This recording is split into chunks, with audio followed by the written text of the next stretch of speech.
Então, pessoal, vamos voltar aqui a um tópico que eu acho importante vocês estarem dominando, né? Ele é a diferença entre vapor e gás, né? Deixa eu voltar aqui mais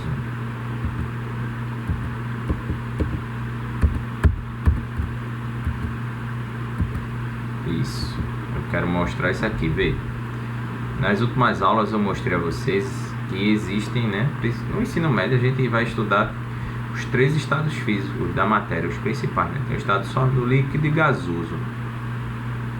Eu mostrei a vocês que para cada etapa dessa existe uma nomenclatura, ou seja, um nome, né? A transformação do estado sólido para o estado líquido se chama fusão. O inverso é a solidificação, ou seja, do líquido para o sólido. Já a transformação do estado líquido para o estado gasoso se chama vaporização. E o inverso é a liquefação, ou seja, a passagem do gasoso para o líquido.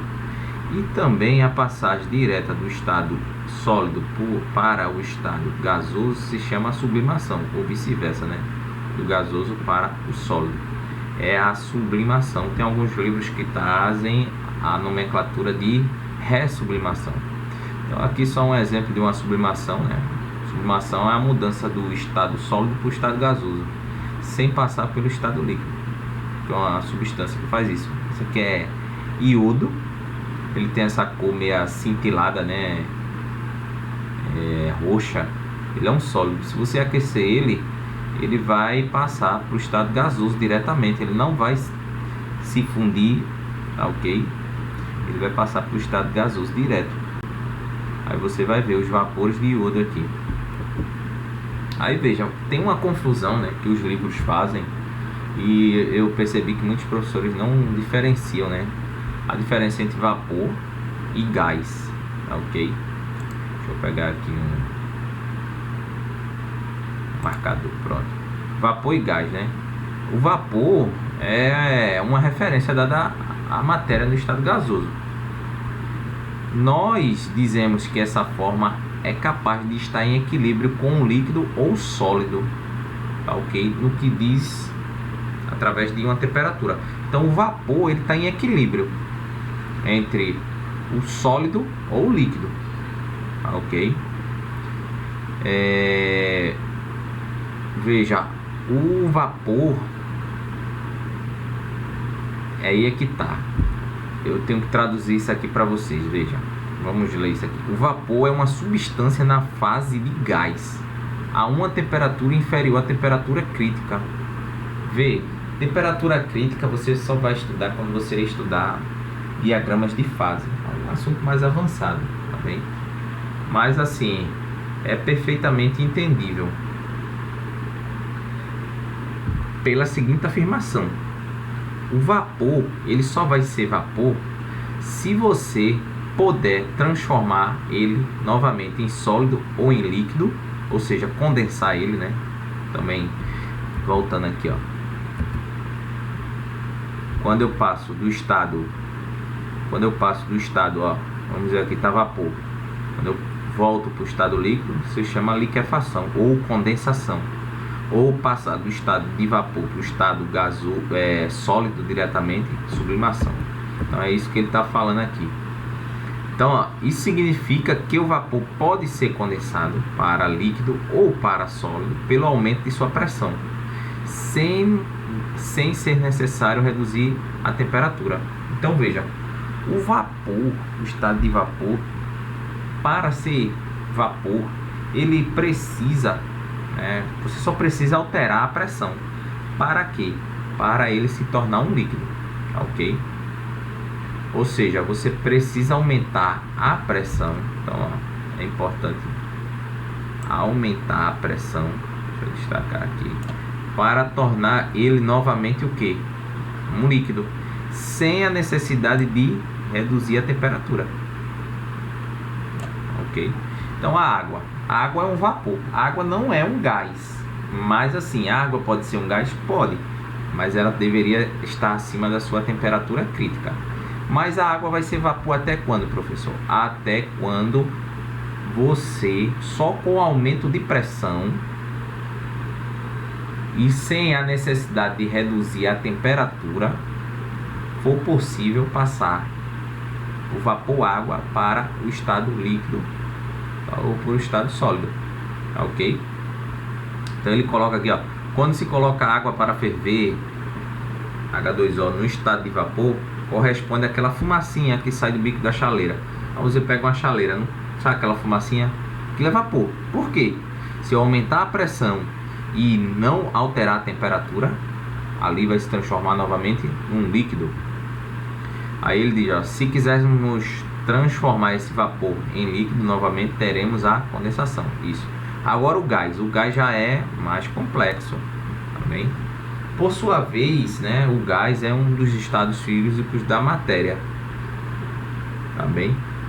Vamos dizer assim, o vapor é um subestado do estado gasoso.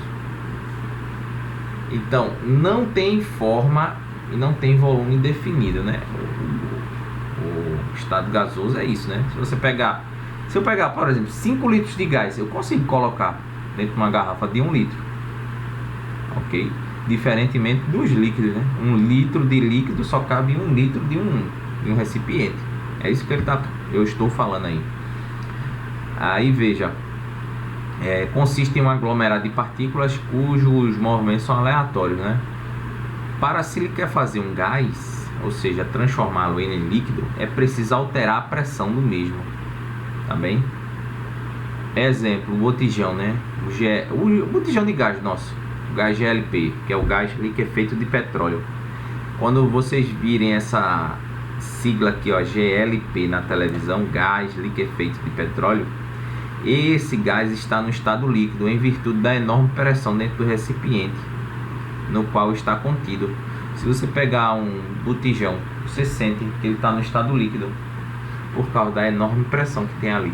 Então, o que é que diferencia o vapor do gás? É que o vapor, você precisa aumentar a pressão sem a necessidade de reduzir a temperatura para ele se transformar num líquido.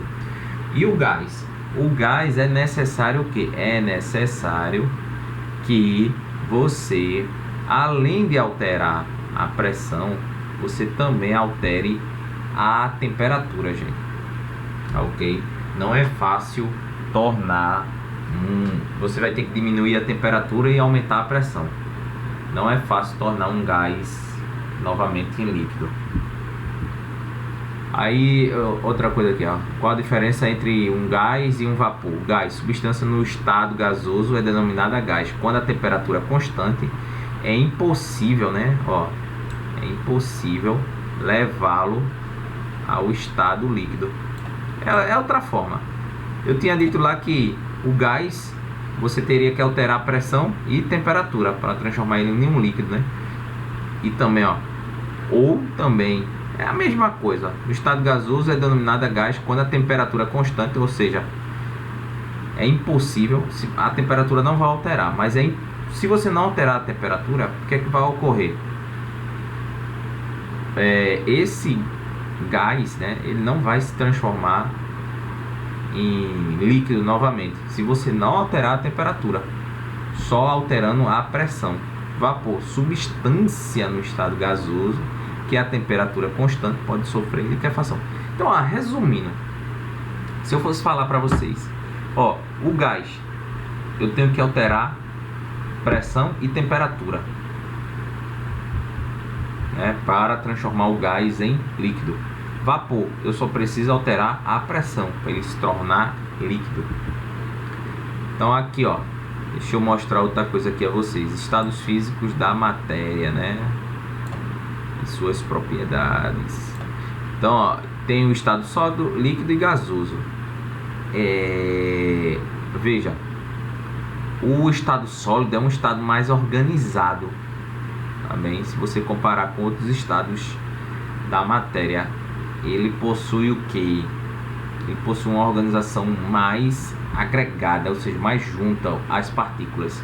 Vamos considerar que aqui são partículas que formam um sólido, né?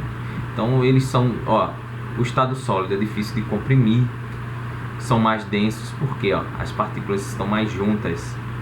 O estado líquido, tem um volume variável, né? Mas o seu volume é constante. É difícil de comprimir. O estado gasoso apresenta a forma do recipiente onde se encontra, né? Então, se eu colocar um gás numa bola de festa, ele vai assumir qualquer forma. Por exemplo, eu pego essa bola e começo a manusear. Você vê que o gás ali vai assumindo qualquer forma. Dificilmente isso ocorre com um líquido ou um sólido. Tem volume variável e são facilmente compressíveis, né? Aí vem outra coisa que eu queria diferenciar aqui para vocês. É a diferença entre ebulição. Deixa eu voltar, peraí. Ó, a passagem do estado líquido para o estado gasoso, nós não chamamos de vaporização, correto? Só que essa vaporização pode ocorrer de diferentes maneiras. Ela pode ocorrer na forma de evaporação, ebulição e calefação. Porque, veja só, a evaporação é um processo lento que ocorre à temperatura ambiente. A água, é necessário você fornecer uma alta temperatura para que a água passe do estado líquido para o estado gasoso? Não. A prova é tanto assim, você pegar roupas molhadas, colocar ao sol, ao vento mesmo, essa roupa molhada, a água vai evaporar. Ali tem outro princípio mais complexo, tá bem? Vamos dizer assim, a água, ela obedece uma lei da física, né? Só adiantando, chama-se distribuição de Boltzmann. Boltzmann foi um cientista alemão que ele fez previsões estatísticas, vamos dizer, sobre átomos e moléculas. Então, assim, a evaporação ocorre, né, devido primeiro, é um processo lento, tá, ok? E devido as partículas, né, ou seja, as moléculas de água na superfície, elas vão passando para o estado gasoso aos poucos. Se não fosse assim, um lago ou um rio não secaria, né, gente? Então, ó, qual é a característica principal da evaporação? Ocorrer a temperaturas ambientes, né? E também ser um processo lento. Já a ebulição, ó, não é um processo lento e também não ocorre a temperatura ambiente. Você precisa fornecer, né, isso. Você precisa fornecer energia na forma de calor para que o que? Essas moléculas de água que estão aqui, ó, elas passem do estado líquido para o estado gasoso ou estado de vapor, né, no caso da água. Aí veja qual a característica da ebulição principal. A ebulição, ela ocorre a temperaturas altas, geralmente 100 graus, e é um processo mediano entre a evaporação e o próximo processo que a gente vai ver, que é a calefação. Em termos de rapidez, ó, o mais lento, evaporação; o menos lento, vamos dizer assim, ebulição. E a calefação. A calefação é interessante. Eu acho que a maioria já fez esse experimento. Pega uma frigideira bem quente e joga uma gota de água. Você vai ver que essa gota, ela vaporiza, né, instantaneamente. Por quê? É muita energia que você está fornecendo a gota de água em pouco volume, né? Então, a calefação é uma forma bastante rápida de passar do estado líquido para o estado gasoso. Então, ó, importante, a vaporização pode ocorrer de 3 maneiras, né? Evaporação, ebulição e calefação. Ó, a evaporação é lenta e superficial, ou seja, a evaporação, como eu disse a você, ela ocorre na superfície, né, do líquido. A ebulição é rápida e ocorre com formações de bolhas em todo o interior do líquido. Você já notou que quando você coloca água no fogo, primeiro vai surgindo umas bolhas ali dentro, para depois a água entrar em ebulição? É interessante. Aquilo ali, adiantando, tem a ver com a pressão atmosférica e também tem a ver com alguns gases que estão dissolvidos né, na água. Não sei se vocês sabem, mas tem vários gases que são dissolvidos na água. Um dos principais é o oxigênio e o gás é CO2. Se não, esses gases não fossem dissolvidos na água, eles infelizmente ocorreria a mortandade de seres vivos, né? E ocorre hoje em rios muito poluídos. De vez em quando um rio muito poluído, o que é que ocorre? Ocorre a falência, né, de peixes ali. Aparece um monte de peixe morto. O pessoal pensa, é veneno. É não, é a poluição. Chegou tanta a um nível tão crítico que extinguiu o oxigênio na água. Aí a calefação é rápida e ocorre quando o líquido entra em contato com uma superfície material superaquecida. Aí só pra gente finalizar aqui, ó, eu tinha falado para vocês em sala de aula sobre o plasma, né? O plasma é um quarto estado da matéria. Gente, plasma, estados da matéria e os principais: sólido, líquido e gasoso. O quarto principal é o plasma, mas existem outros estados da matéria. Isso é um assunto que a física, né, ela estuda, mas assim, é um assunto muito avançado para vocês verem no ensino médio.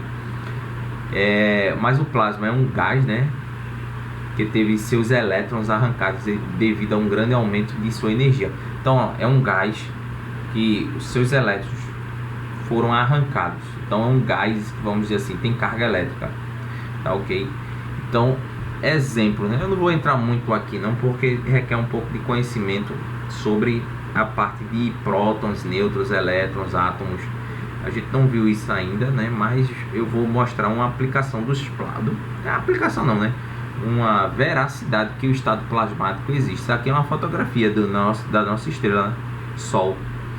Então, ó, isso aqui é o plasma, esse gás superaquecido com carga elétrica. Os raios elétricos também, né? Aqueles raios que caem em tempestades. Aquele azul que você vê é o gás, né? Nitrogênio que está passando para o estado plasmático. Então, gente, era isso que eu tinha para mostrar para vocês. Muito obrigado, tá?